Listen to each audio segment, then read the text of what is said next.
اس سورت کے بہت سارے فضائل بھی ہیں۔ رسول اللہ صلی اللہ علیہ وسلم نے ارشاد فرمایا کہ قل هو اللہ احد ثلث القرآن، آپ صلی اللہ علیہ وسلم نے فرمایا کہ یہ سورت ایک تہائی قرآن ہے۔ حضرت قتادہ ابن نعمان رضی اللہ تعالیٰ عنہ سے روایت ہے کہ ایک شخص رات کو قل هو اللہ احد کی بہت کثرت سے تلاوت کرتے تھے جادو سے بچنے کے لیے، تو رسول اللہ صلی اللہ علیہ وسلم کو بتایا گیا ان کے بارے میں، جس نے بتایا وہ سورہ یعنی قل هو اللہ احد کی اہمیت کو کم سمجھ رہے تھے، وہ سمجھ رہے تھے کہ یہ صرف سورہ اخلاص پڑھتے ہیں اور کچھ کوئی سورت نہیں پڑھتے۔ تو جب نبی صلی اللہ علیہ وسلم کو بتایا گیا تو آپ صلی اللہ علیہ وسلم نے فرمایا انہا لتعدل ثلث القرآن، یہ ایک تہائی قرآن کے برابر ہے، یعنی یہ سورت معمولی نہیں ہے، ہلکی نہیں ہے۔ یہ صحیح بخاری میں یہ روایت مذکور ہے۔ اور حضرت ابو سعید خدری رضی اللہ تعالیٰ عنہ سے ایک روایت ہے، وہ اس میں ہے کہ ایک شخص رات کو صرف سورہ اخلاص کی تلاوت کیا کرتے تھے نماز میں، تو ان کی شکایت لگائی گئی نبی صلی اللہ علیہ وسلم سے۔ شکایت لگانے والے نے یعنی شکایت لگانے والے کا مقصد شکایت نہیں تھا، ایک علمی بات پر مطلع ہونا مقصد تھا، تو انہوں نے نبی صلی اللہ علیہ وسلم کو بتایا کہ یہ صرف سورہ اخلاص پڑھتے ہیں، یعنی وہ بھی سمجھ رہے تھے کہ یہ تو ایک چھوٹی سی سورت ہے اور بھی قرآن پڑھنا چاہیے۔ تو آپ صلی اللہ علیہ وسلم نے اس موقع پر بھی فرمایا کہ انہا لتعدل ثلث القرآن، فرمایا کہ یہ سورت ایک تہائی قرآن کے برابر ہے، یعنی یہ سورت معمولی سورت نہیں ہے۔ پھر حضرت عائشہ رضی اللہ تعالیٰ عنہ سے روایت ہے کہ آپ صلی اللہ علیہ وسلم جب بستر کی طرف جاتے تو آپ صلی اللہ علیہ وسلم قل هو اللہ احد، قل اعوذ برب الفلق، قل اعوذ برب الناس، یہ تینوں صورتیں پڑھ کے اپنے ہاتھ پہ پھونک مارتے اور اپنا ہاتھ پورے جسم پہ پھیر لیتے۔ یہ اہتمام آپ صلی اللہ علیہ وسلم نے اس وقت فرمایا جب آپ صلی اللہ علیہ وسلم پر جادو ہوا، اس کے بعد آپ صلی اللہ علیہ وسلم کا ہمیشہ یہ معمول رہا ہے۔ یہ بھی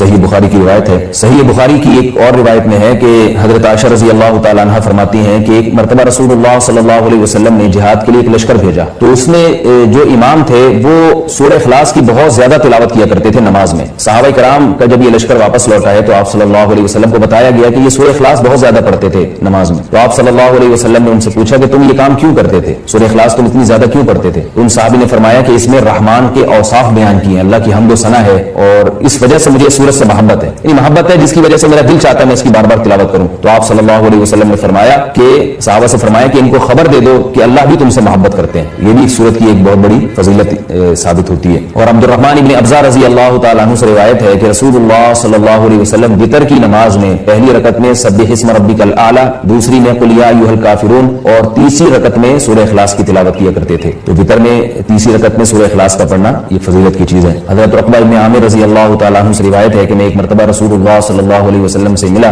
تو آپ صلی اللہ علیہ وسلم نے فرمایا کہ کیا میں تمہیں ایسی صورت کی خبر نہ دوں کہ نہ وہ صورت اللہ نے تورات میں نازل کی، نہ ایسی صورت اللہ نے انجیل میں، اور نہ ہی ایسی صورت اللہ نے کسی اور مقام پہ قرآن مجید میں نازل کی؟ میں نے عرض کیا ضرور یا رسول اللہ۔ تو آپ صلی اللہ علیہ وسلم نے فرمایا وہ صورتیں قل هو اللہ احد، قل اعوذ برب الفلق اور قل اعوذ برب الناس ہیں۔ اور آپ صلی اللہ علیہ وسلم نے فرمایا کہ کوئی بھی رات ایسی نہیں ہونی چاہیے جو ان صورتوں کی تلاوت کے بغیر گزر جائے، یعنی ہر رات میں یہ تینوں صورتوں کی تلاوت لازمی کیا کرو۔ تو عقبہ ابن عامر رضی اللہ تعالیٰ عنہ فرماتے ہیں پھر پوری زندگی مجھ سے کبھی بھی ان تینوں صورتوں کی تلاوت رات میں نہیں چھوٹی اور کبھی بھی ناغم نہیں ہوا۔ اور حضرت ابو ہریرہ رضی اللہ تعالیٰ عنہ سے ایک اور روایت ہے کہ رسول اللہ صلی اللہ علیہ وسلم نے کسی شخص کو قل اللہ احد کی تلاوت کرتے ہوئے دیکھا تو آپ صلی اللہ علیہ وسلم نے فرمایا کہ واجب ہو گئی۔ صحابہ نے پوچھا یا رسول اللہ کیا چیز واجب ہو گئی؟ آپ نے فرمایا کہ اس کی تلاوت کرنے والے کے لیے جنت واجب ہو گئی۔ یہ تو اس سورت کے کچھ فضائل تھے جو میں نے آپ کے سامنے بیان کیے۔ اس سورت میں ہمیں اسباق کیا ملتے ہیں؟ پہلی تو سبق ہمیں توحید کا ملتا ہے کہ اسلام توحید کے بغیر کامل نہیں ہے، بلکہ اسلام مقبول ہی نہیں ہے۔ آج بہت سارے لوگ اللہ تعالیٰ کو معبود تو کہتے ہیں مگر اللہ کے سوا مشکل کشا، حاضر ناظر اور